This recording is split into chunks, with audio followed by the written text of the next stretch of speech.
Hi, thanks for joining us. My name's Luke, I'm Xian. and we're both provisional psychologists currently studying at Monash University, undertaking our Master of Professional Psychology.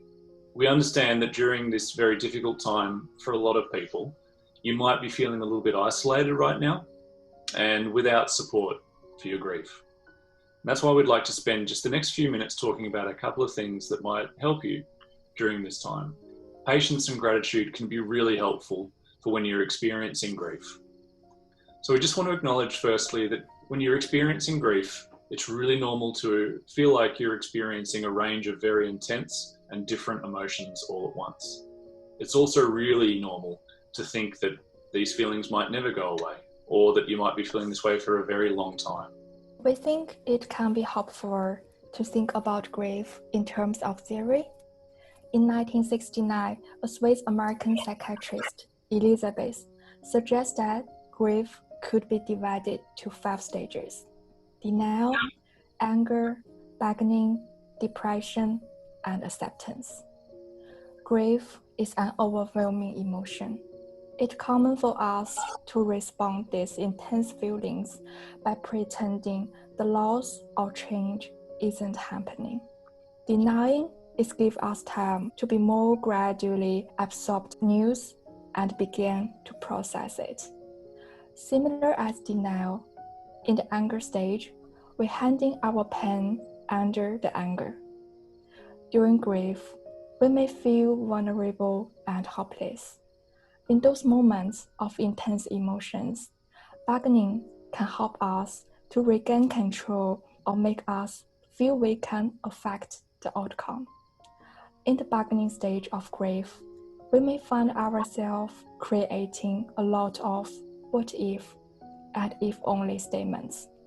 When we move to depression stage, instead running from the sadness and pain, we may be able to embrace these feelings and may choose to isolate ourselves from others in order to fully coping with the loss.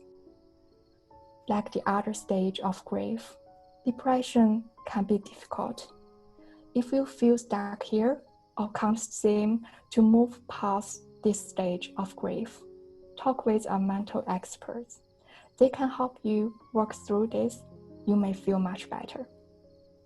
In the acceptance stage, we start to accept the loss and have come to understand what it means in our life. Acceptance is not necessarily a happy or uplifting stage of grief. People may feel very different in this stage. However, grief is personal and doesn't have a timeline. You may begin coping with loss in either stage and may remain for months in one of the 5 stages, but skip other entirely. If we consider acceptance to be one of, let's say, the final stages of grief, then gratitude itself could be the evolution of grief. This is how I would personally define gratitude. Gratitude is an affirmation of the goodness in one's life and the recognition that the sources of this goodness lie at least partially outside of the self. So why is gratitude so important? Well, in terms of grieving, there is no resilience without gratitude. It also helps us to recover from loss and see opportunities for growth. It magnifies what's good in our lives and connects us with other people. It effectively rescues us from despair. It, like I said before, is the evolution of grief. What can help us move towards gratitude is be patient. Grief can be triggered at any time, and it's not unusual for grief to be felt over an extended period of time. It's okay to admit you are struggling with your grief, whether it be weeks, months, years, or even decades after the death. A part of us will always grieve the loss of our loved one. With time, the pain will lessen, but the sadness we feel will always be part of us. There is no return to normal. Rather, we have to learn to live around a new kind of normal, relearning the world and relearning ourselves within it. Mindfulness is the quality of being present and fully engaged with whatever we are doing in the moment. It can help us to be patient, but we need to treat ourselves kindly during the process. We can practice mindfulness by meditation, such as focused attention, body scan, and noting. Focused attention likely the most common form of meditation. This technique uses the breath to anchor the mind and maintain awareness. Focus your attention on the breath, the rise and fall of the chest, and return to the breath whenever you get distracted. Body scan is a technique which uses meditation to connect with the body. Involves scanning your body from head to toe and being aware of any discomfort, sensations, or ache. Noting is a mindfulness technique in which you note a particular thought or feelings when you become distracted during meditation. The practice of noting helps to create space and learn more about our habits, tendencies, and conditioning. You can check some meditation videos on our website, which may help you feel engaged with the moment when you need. Over time, mindfulness can help us cultivate an attitude of gratitude, which is basically a fancy way of saying we can make gratitude a habit in our lives. Before we go on to talk about some tips as to how to cultivate that attitude of gratitude, let's talk briefly about guilt.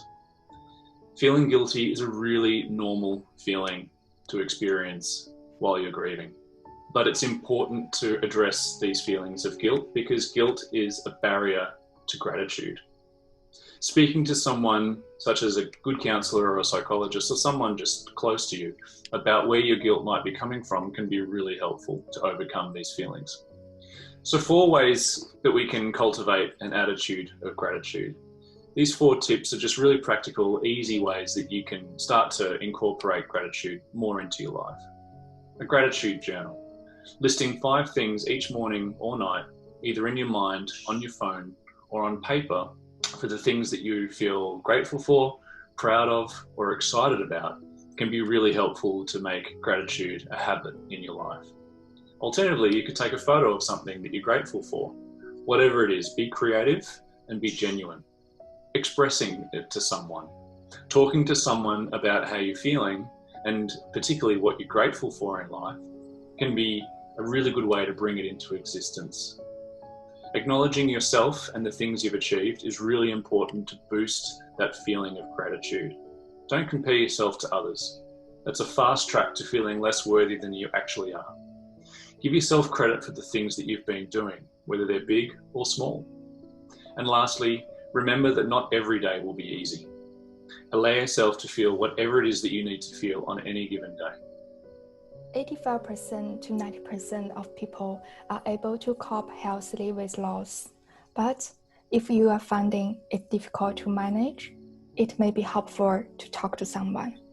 You can call our Wellbeing Center to discuss your concerns with us, or other helplines, such as the Grief Center, Beyond Blue, and the Lifeline.